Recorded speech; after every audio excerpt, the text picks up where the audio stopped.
चाचा या भतीजा, कौन भारी पड़ता है। तेजस्वी यादव की अनुपस्थिति में अगर ऐसा होता है तो भंडोल होने का ज़्यादा चांस है। कि दो गठबंधन है, तीसरे गठबंधन की हम बात लगातार कर रहे हैं, इसमें सारा पोटेंशियल है नरेंद्र मोदी को सत्ता से उतारने का, तो फिर गए काहे के लिए, हरवाही करने के लिए थे। नमस्कार, भारत लाइव देख रहे हैं आप और ये रातों रात है जहां बिहार की सियासत से जुड़ी हुई घटनाओं पर चर्चा होती है, बिहार में चल रहे राजनीतिक चर्चाओं पर विश्लेषण होती है। बाबा के साथ अब नए साल में हाजिर हो गए हैं फिर से एक बार रातों रात में, और आप सभी देशवासी बिहार वासियों को नए साल की हार्दिक शुभकामनाएं। चलते हैं खबरों की ओर। बाबा, नए साल में नया ट्विस्ट, क्या क्या नया ट्विस्ट आ रहा है?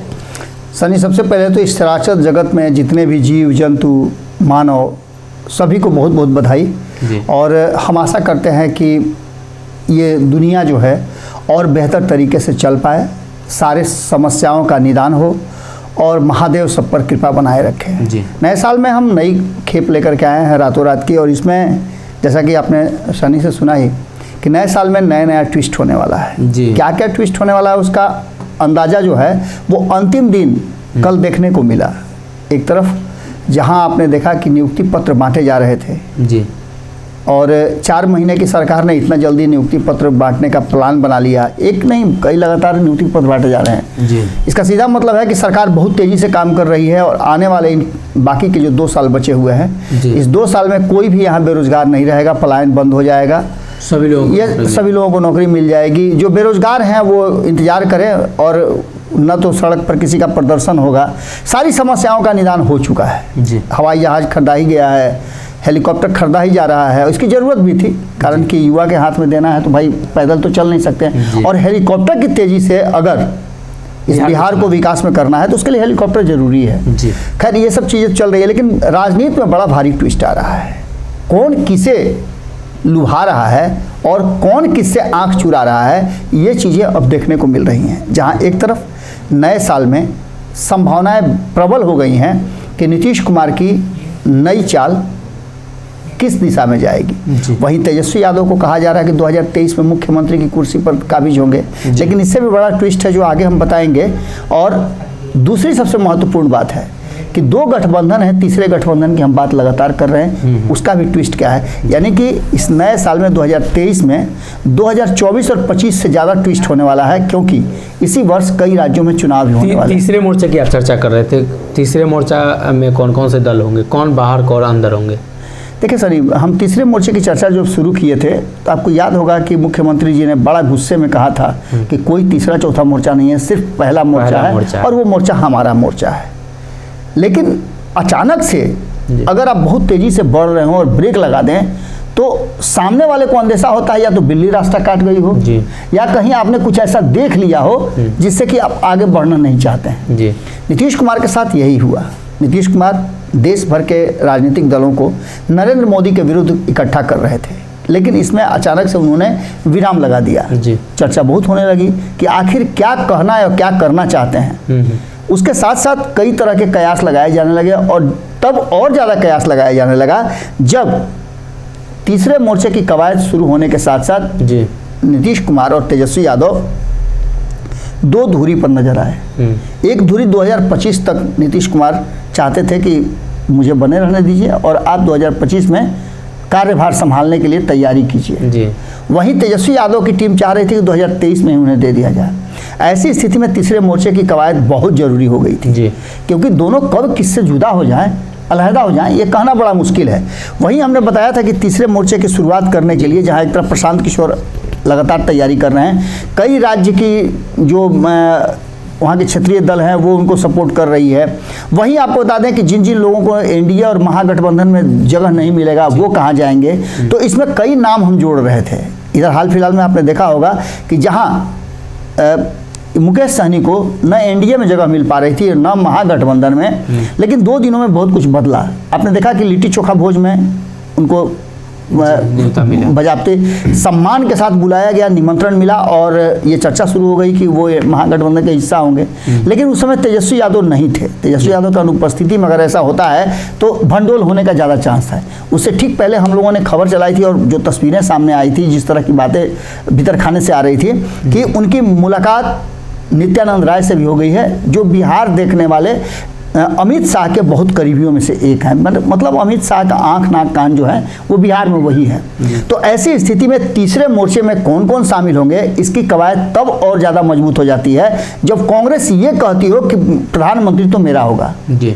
और ये बात कोई नया नहीं है, इससे पहले भी आपने जब सुना होगा कि नीतीश कुमार प्रधानमंत्री बनेंगे, तब नाक भौंक सिकोड़ा है कांग्रेस ने। तब बाबा तेजस्वी सीएम नहीं बन पाएंगे, फिर जब नीतीश प्रधानमंत्री नहीं बनेंगे तो तेजस्वी कैसे सीएम बनेंगे? दोनों कह रहे हैं ना कि हम नहीं बनना चाहते, हम नहीं बनना चाहते हैं। जहाँ है सब कुछ ठीक है। ये दोनों सेवा करना चाहते हैं, सिर्फ निस्वार्थ सेवा करना चाहते हैं। देखिएगा, कोई वेतन नहीं लेगा, कोई सरकारी आवास में नहीं रहेगा, ये सारे लोग घोषणा करने वाले हैं नए साल में जी। आप देखिएगा तेजस्वी यादव सन्यासी की तरह रहेंगे। जैसे आपने देखा होगा ना कि पिता के वनवास देने के बाद रामचंद्र जी जंगल जंगल घूम रहे थे और वहाँ वो लोगों की सेवा कर रहे थे, नाश कर रहे थे जो आतताई लोग थे उन लोगों का। इसी तरह से तेजस्वी यादव भी निकलेंगे, क्योंकि उनको मुख्यमंत्री नहीं बनना है। अगर मुख्यमंत्री बनना होता तो नीतीश कुमार के पीछे पीछे नहीं चल रहे होते, क्योंकि उनको भी पता था कि नीतीश कुमार उनको मुख्यमंत्री नहीं बनाएंगे। मुख्यमंत्री बनने की दूसरी रास्ता है, या फिर ये भी हो सकता है कि उनके भाग्य में मुख्यमंत्री बनना नहीं लिखा हो, ये भी हो सकता है। वहीं दूसरी तरफ आप देख लीजिए कि लगातार कल मैं सुन रहा था विजय कुमार चौधरी जो है नीतीश कुमार के सबसे सलाहिया और करीबियों में से एक हैं। आप देखिएगा कि हर तस्वीर में नीतीश कुमार के पीछे अगर कोई सबसे ज़्यादा खड़ा मिलेगा, जितनी भी तस्वीरें आप उठा के देख लीजिए उसमें विजय कुमार चौधरी उनके साथ नजर आएंगे। यानी कि उनसे उनकी पटती है, और ये वो नहीं है जिनको उत्तराधिकार देने की बात कही जाती है जी।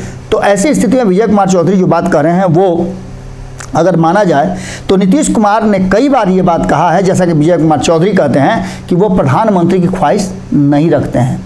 इस बात को अगर मान भी लिया जाए तो नीतीश कुमार जब उपेंद्र कुशवाहा ये बात कह रहे थे कि प्रधानमंत्री के सबसे प्रबल दावेदार हैं जी, और इनमें सारा पोटेंशियल है नरेंद्र मोदी को सत्ता से उतारने का, तो फिर गए काहे के लिए? हरवाही करने के लिए थे जी। देश भर के दलों को एकजुट करने के लिए काहे गए थे? अब बदली हुई परिस्थिति में एक सबसे बड़ा सवाल ये खड़ा होता है कि तेजस्वी यादव का आपने बयान भी कल सुना होगा जी। तेजस्वी यादव जब पूछा गया कि नीतीश कुमार प्रधानमंत्री नहीं बनना चाहते हैं और आपको मुख्यमंत्री बनाने पर ये बातें कह रहे हैं, मुस्कुरा रहे हैं कि जश्न मनाइए, तो उस पर झुंझला गए जी। बोले कि नहीं बनना चाहते हैं तो नहीं बनना चाहते हैं। दूसरा सबसे महत्वपूर्ण बात कि आखिर ममता बनर्जी हों, देश के अलग अखिलेश यादव हों, अरविंद केजरीवाल हों, कांग्रेस हो, सबसे आखिर गुहार क्यों लगाया जा रहा है जी कि नीतीश कुमार अब लीड करेंगे इस देश की तीसरे मोर्चे को। यानी कि आप सीधा समझ लीजिए कि अगर कांग्रेस के साथ एक मोर्चा अलग बनता है जी, उसमें नीतीश कुमार नहीं रहेंगे, क्योंकि नीतीश कुमार की भी महत्वाकांक्षा प्रधानमंत्री बनने की है और उनकी महत्वाकांक्षा के साथ साथ तेजस्वी यादव की महत्वाकांक्षा मुख्यमंत्री बनने की है। अब ये दोनों महत्वाकांक्षी व्यक्ति, अति महत्वाकांक्षी इनको आप कह सकते हैं, अति महत्वाकांक्षी लोगों का जुटान हो गया है। कौन किस पर भारी पड़ेगा ये देखना दिलचस्प होगा, और इस 2023 में ये भी बात सामने निकल करके आ जाएगी कि इस बार चाचा या भतीजा कौन भारी पड़ता है। एक भतीजा जो चाचा को चित कर दिया, जहाँ पशुपति कुमार पारस और चिराग पासवान की लड़ाई आपने देखा, उसमें पशुपति कुमार पारस पूरी तरह से चित हो गए हैं। कल ही हम सुन रहे थे, आप श्रवण कुमार का अग्रवाल का आप इंटरव्यू ले रहे थे, तो उन्होंने कहा कि वो तो नीतीश से भी ज़्यादा कहा जाए तो पलटू हैं या उनसे भी ज़्यादा धोखेबाज हैं। तो सीधी सी बात यह है कि बिहार की राजनीति में आने वाला ये जो साल है, जिस साल की हम आपको शुभकामनाएं दे रहे हैं, ये बहुत कुछ लेकर के आएगा,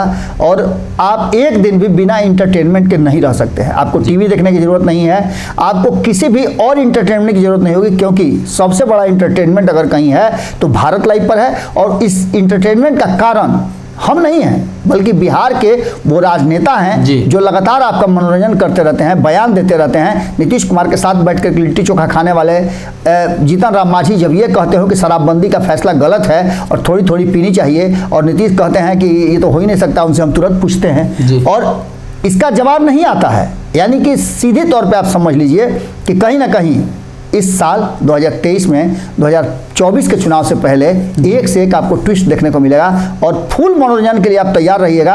हम तो आपको कमेंट्री इसी तरह से करते ही रहेंगे। फिर से एक बार बहुत बहुत बधाई आपको नए साल की। जश्न मनाइए, सेफ रहिए और पूरे परिवार के साथ आनंद बनाइए जी।